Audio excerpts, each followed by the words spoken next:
कौसल्या सुप्रजा रामपूर्वा सन्ध्या प्रवर्तते उत्तिष्ठ नरशार्दूल कर्तव्यं दैवमान्धिकम्. മലബാറിലെ പ്രസിദ്ധ ദേവീക്ഷേത്രങ്ങളിലൊന്നാണ് പൂരപ്പറമ്പ് ശ്രീ തണ്ണീർ ഭഗവതി ക്ഷേത്രം. പടിഞ്ഞാറു ഭാഗത്തേക്ക് ദർശനമുള്ള ഈ ദേവീക്ഷേത്രം മറ്റു ക്ഷേത്രങ്ങളിൽ നിന്നും വ്യത്യസ്തമാകുന്നു. ഈ ക്ഷേത്ര പരിധിയിൽ 2 മഹാക്ഷേത്രങ്ങൾ, തൃക്കൈകാട്ടു ശ്രീ ശിവക്ഷേത്രവും ശ്രീ മഹാഗണപതിക്കാവ് വിഷ്ണു ക്ഷേത്രവും സ്ഥിതി ചെയ്യുന്നു. നമ്മുടെ ഇന്നത്തെ ഇങ്ങോട്ടുള്ള യാത്ര ഇവിടുത്തെ പൊങ്കാല മഹോത്സവം കൂടാനായിട്ടായിരുന്നു. ക്ഷേത്രത്തിലെത്തിയ ഞങ്ങൾക്ക് ലളിതാ സഹസ്രനാമം കേട്ട് ഊഷ്മളമായ സ്വീകരണം ലഭിച്ചു. നമ്മുടെ പേരും നാളും നൽകി രജിസ്ട്രേഷൻ ചെയ്തു. 250 രൂപ അടച്ച് പൊങ്കാലയ്ക്കുള്ള സാധനങ്ങളും വാങ്ങിച്ചു. മകരമാസത്തിലെ ആദ്യത്തെ ചൊവ്വാഴ്ച ദിവസമാണ് ഭക്തജനങ്ങൾ ഇവിടെ ദേവിക്ക് പൊങ്കാല അർപ്പിക്കുന്നത്. ചടങ്ങിൽ ധാരാളം ഭക്തജനങ്ങൾ പങ്കെടുക്കാറുമുണ്ട്. പൊങ്കാലയോടനുബന്ധിച്ച് ഒരു ചരിത്രമുണ്ട് ഈ അമ്പലത്തിന്. ഒരു സ്ത്രീ എപ്പോഴാണ് പൊങ്കാല ഇടുന്നത്, അല്ലെ എന്തിനാണ് പൊങ്കാല ഇടുന്നത്? മനസ്സർപ്പിച്ച് പൊങ്കാല ഇട്ട് കഴിഞ്ഞാൽ ഭഗവാൻ നമ്മളുടെ വിഷമങ്ങളൊക്കെ മാറ്റിത്തരും. നമ്മളുടെ ചെറിയ ചെറിയ ആഗ്രഹങ്ങളൊക്കെ സാധിച്ചു തരും. സന്താനഭാഗ്യമില്ലാത്തവർക്ക് സന്താനം കൊടുത്തും കുറേ കാലം പിരിഞ്ഞിരുന്നവരെ ഒന്നിപ്പിച്ചും അങ്ങനെ പല പല കാര്യങ്ങൾ സാധിച്ചിട്ടുണ്ട് ഈ അമ്പലത്തിൽ.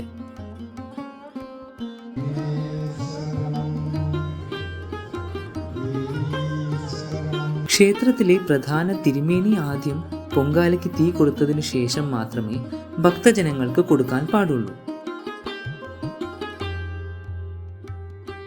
മനസ്സിൽ നല്ലവണ്ണം ദേവിയെ ധ്യാനിച്ച് അമ്മേ നാരായണ, ദേവീ നാരായണ, ലക്ഷ്മി നാരായണ, ഭദ്രേ നാരായണ ചൊല്ലിക്കൊണ്ട് വേണം നമ്മൾ തീ കൊടുക്കാനായിട്ട്.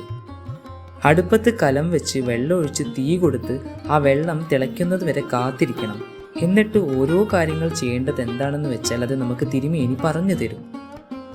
വെള്ളം തിളച്ചതിന് ശേഷം നമ്മൾക്ക് തന്നിരിക്കുന്ന അരി പാക്കറ്റ് പൊട്ടിച്ച് അരി അതിലോട്ട് ഇടാം.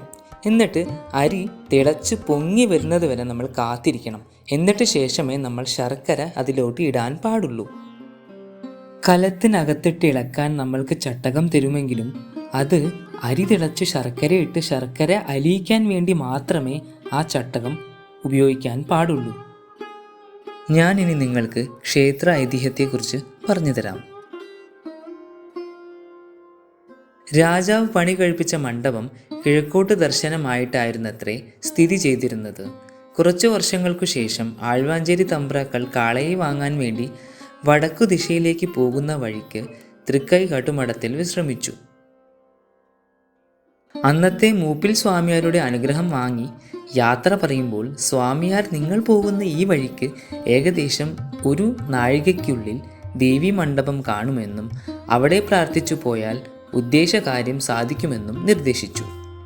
അതിൻ പ്രകാരം അവർ ഈ മണ്ഡപത്തിൻ്റെ പടിഞ്ഞാറു ഭാഗത്ത് നിന്ന് കിഴക്കോട്ട് നോക്കി പ്രാർത്ഥിച്ചു. എൻ്റെ മനസ്സിനിണങ്ങിയ കാളയെ കിട്ടി തിരിച്ചു വരുമ്പോൾ ദേവിയെ നേരിട്ട് ദർശിക്കാനും എൻ്റെ കയ്യിലുള്ള വജ്രമോതിരം ദേവിക്ക് സമർപ്പിക്കുമെന്നും ഈ വഴിക്ക് അഭിമുഖമായി കാണുമെന്നും പ്രാർത്ഥിച്ചു. അങ്ങനെ മനസ്സിനിണങ്ങിയ കാളയെ കിട്ടി തിരിച്ചു വരുമ്പോൾ പ്രസ്തുത മണ്ഡപത്തിൻ്റെ അടുത്തെത്തിയപ്പോൾ കാള മുന്നോട്ട് നടക്കുന്നില്ല. എത്ര ശ്രമിച്ചിട്ടും നടക്കാതെ വന്നപ്പോഴാണ് തൻ്റെ പ്രാർത്ഥന ഓർമ്മ വന്നത്. അദ്ദേഹം കിഴക്കോട്ട് നോക്കിയപ്പോൾ മണ്ഡപത്തിൻ്റെ പിന്നിലായി പടിഞ്ഞാട്ട് നോക്കി നിൽക്കുന്ന ദേവിയെ കാണുകയും അദ്ദേഹം ഭക്തിപരവശനായി ദേവിയുടെ മുൻപിൽ സാഷ്ടാംഗം നമസ്കരിച്ചു. വജ്രമോതിരം സമർപ്പിച്ച് ദേവിയുടെ അനുഗ്രഹം വാങ്ങി യാത്ര തുടർന്നു. പിന്നീട് പ്രശ്നവിധിയിൽ ദേവിയുടെ ദർശനം പടിഞ്ഞാട്ടാണെന്ന് മനസ്സിലാക്കുകയും അതിനനുസരിച്ച് മണ്ഡപം പണി കഴിക്കുകയും ചെയ്തു. അങ്ങനെയാണ് പൂരപ്പറമ്പിലമ്മ പടിഞ്ഞാട്ടു ദർശനം നൽകി ഭക്തരെ അനുഗ്രഹിക്കുന്നത്. അങ്ങനെ വെള്ളമൊഴിച്ച് വെള്ളം തിളച്ച് അരിയിട്ട് അരിയും തിളച്ചതിന് ശേഷം ശർക്കരയിട്ട് ചെറുതായിട്ട് ശർക്കര അലിയിക്കാൻ വേണ്ടി ചട്ടകെടുത്ത് മെല്ലെ മെല്ലെ ഇളക്കി കൊടുക്കണം. വളരെയധികം ശ്രദ്ധിച്ച് വേണം നമ്മൾ ഓരോ കാര്യങ്ങൾ ചെയ്യാനായിട്ട്. മനസ്സിൽ എപ്പോഴും ദേവിയെ ധ്യാനിച്ച് അമ്മേ നാരായണ, ദേവി നാരായണ, ലക്ഷ്മി നാരായണ, ഭദ്രേ നാരായണ ചൊല്ലിക്കൊണ്ട് വേണം ഓരോന്നും ചെയ്യാനായിട്ട്. ശർക്കരയിട്ട് മെല്ലെ മെല്ലെ ഇളക്കി ശർക്കര അലിയിച്ചതിന് ശേഷം തിരുമേനി നമ്മൾക്ക് തന്ന പഴവും തേങ്ങ ചെരുകിയതും അതിനകത്തിട്ട് മെല്ലെ മെല്ലെ ഇളക്കി മിക്സ് ചെയ്തതിന് ശേഷം തീ കെടുത്തി വാഴയില കൊണ്ട് അടച്ചു വയ്ക്കാവുന്നതാണ്. പൊങ്കാല ഇടുന്നതിന് പിന്നിലുള്ള ഐതിഹ്യം എന്താണെന്ന് വെച്ചാൽ നമ്മൾക്കും നമ്മളുടെ കുടുംബത്തിനും നമ്മളുടെ വീടിനും ഒക്കെ ഐശ്വര്യം കിട്ടാൻ വേണ്ടിയിട്ടും ഈശ്വരാനുഗ്രഹം ഉണ്ടാവാൻ വേണ്ടിയിട്ടുമാണ് നമ്മൾ പൊങ്കാല ഇടുന്നത്.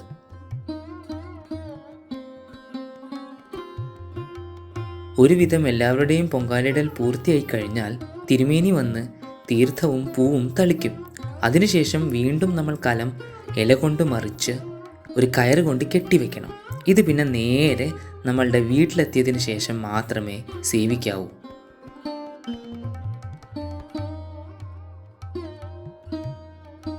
ഇതിനുശേഷം ക്ഷേത്രനടയിൽ വെച്ചിട്ടുള്ള ഉരുളിക്കകത്ത് നമ്മളാലാകുന്നൊരു ദക്ഷിണ വെച്ച് ഭഗവാനെ നല്ലവണ്ണം ധ്യാനിച്ച് തിരുമേനി ഉണ്ടാക്കിയ പ്രസാദം കഴിച്ച് എന്നിട്ട് വേണം നമ്മൾക്ക് ഭിക്ഷ കഴിക്കാനായി ഊട്ടുപുരയിലേക്ക് പോകാം.